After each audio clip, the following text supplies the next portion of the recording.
एक शाम प्राची टीवी पर सीरियल देख रही होती है। तभी उसकी सास वहाँ आती है। अरे सीरियल में तो ऐसे मग्न है जैसे आज रात का खाना पड़ोसी आकर बनाएंगे। मुझे पता ही नहीं था आपने अपने बेटे की शादी पड़ोस में भी की हुई है। हैं? मतलब?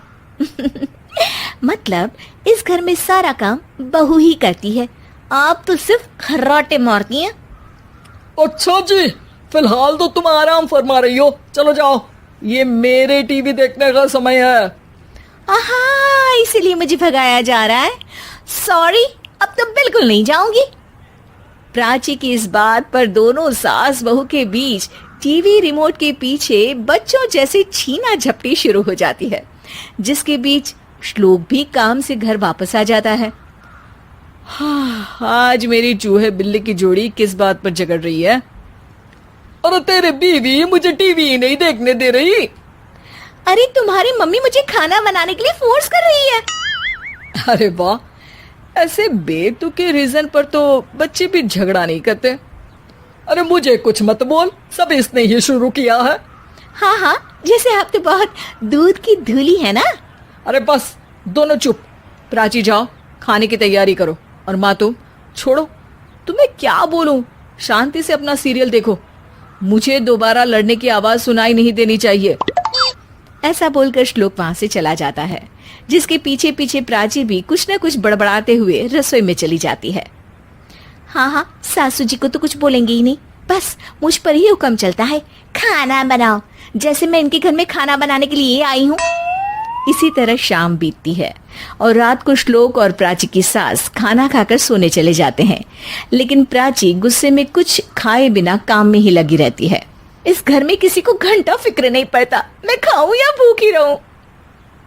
प्राची कुछ देर के लिए रसोई से बाहर जाती है और जैसे ही वापस आती है तो वहां दूध का भरा ग्लास देखकर हैरान रह जाती है। फिक्र पूरी है, बस दिखाना नहीं है। प्राची दूध पीकर सोने चली जाती है और अगली सुबह एक बार फिर सास बहू का कार्टून नेटवर्क स्टार्ट हो जाता है। ये तुमने ही किया है। अरे अजीब जबरदस्ती है, मैं बोल रही हूँ मैंने कुछ नहीं किया। दोनों ने मिलकर पूरे घर को पागल खाना बनाया हुआ है। यहाँ कोई नॉर्मल इंसान तो रह ही नहीं सकता, इसीलिए अब पड़ोसी क्या रिश्तेदार भी घर आने से कतराते हैं। और सुन बेटे, तू भी चंगा, तेरी माँ भी चंगी, तेरी बीवी भी चंगी, रिश्तेदार। हाँ जी, आपको नहीं पता क्या, गंगाधर ही शक्तिमान है, रिश्तेदार ही। हाँ हाँ, बस समझ गया। कभी जानवरों जैसे लड़ेंगी तो कभी जुगलबंदी करेंगी। भाई मैं आप दोनों के बीच में नहीं फंसना चाहता। सास बहू की इस मनमौजी जोड़ी से परेशान होकर श्लोक अपना सिर खुजलाता वहां से चला जाता है। चलो अब मैं भी कीर्तन में जा रही हूँ। इस पर जैसे ही सास कमरे में अपना पर्स लेने जाती है तो वहां नाश्ते की प्लेट रखी देख मुस्कुराने लगती है और नाश्ता करके घर से बाहर निकलते हुए कुछ पैसे टेबल पर रख जाती है, जिसके कुछ देर बाद सिलेंडर वाला घर आता है। ओ मोरी मैया, मैं सिलेंडर के बारे में तो बिल्कुल भूल ही गई थी। घर खर्च के सारे पैसे भी मम्मी के पास है और श्लोक से बोला तो उल्टा 4 बात सुनाएंगे। प्राची ये सोच ही रही होती है कि अचानक उसका चेहरा चमक उठता है और वो घर में आकर इधर उधर देखने लगती है। तभी उसकी नजर टेबल पर रखे पैसों पर पड़ती है, जिन्हें वो सिलेंडर वाले को दे देती है। ये सब श्लोक देख लेता है। अच्छा बेटे, इतना बड़ा घोटाला, सबके सामने मैं तेरी दुश्मन और पीठ पीछे तेरी मेरी यारी। इस पर श्लोक एक प्लान बनाता है और शाम को सब एक साथ बैठे होने पर बोलने लगता है। माँ, तुम दोनों की बहुत लड़ाई होती है, इसलिए मैं सोच रहा हूँ कि प्राची को उसके घर छोड़ाऊं, इससे वो भी खुश रहेगी और तुम भी। अचानक श्लोक की ये बात सुनकर सास बहू शौक से उसकी तरफ देखती हैं। अरे ऐसे कैसे घर छोड़ाओगे, मुझे कहीं नहीं जाना। अरे तुमने बोला नहीं पर मैंने सुन लिया, तुम्हें मम्मी के साथ रहना अच्छा नहीं लगता, मुझे पता है। अरे वो, अरे जब बहू खुद कुछ काम बोले तो वो तुझे सुनता नहीं, और अब जो इसने बोला ही नहीं वो तू समझ गया। जब उसे नहीं जाना तो फिर जबरदस्ती क्यों कर रहा है?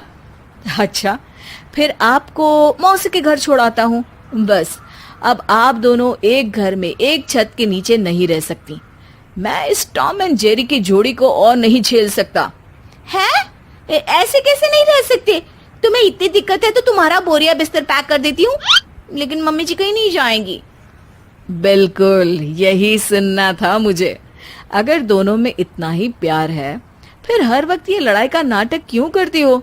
देखा मैंने कैसे माँ किचन में दूध रखती है और तुम उनके लिए कमरे में नाश्ता रखती हो, और कैसे वो पहले ही तुम्हारी दिक्कत समझकर घर में पैसे रखकर बाहर जाती है। अरे भाई, इतना ड्रामा तो डेली सोप में भी नहीं होता जितना तुम दोनों ने इस घर में फैलाया हुआ है। तू हमें टॉम एंड जेरी बोलता है ना, तो याद कर वो दोनों भी एक दूसरे को बाहर वालों की बुरी नजर से बचाने के लिए हमेशा सबके सामने लड़ते थे, लेकिन अकेले में दिक्कत के समय मदद भी तो करते थे। बस हमारा रिश्ता भी कुछ ऐसा ही है। और वैसे भी अगर सास बहू में तू मैं नहीं होती तो दुनिया वालों को कहानियां कैसे मिलेंगी?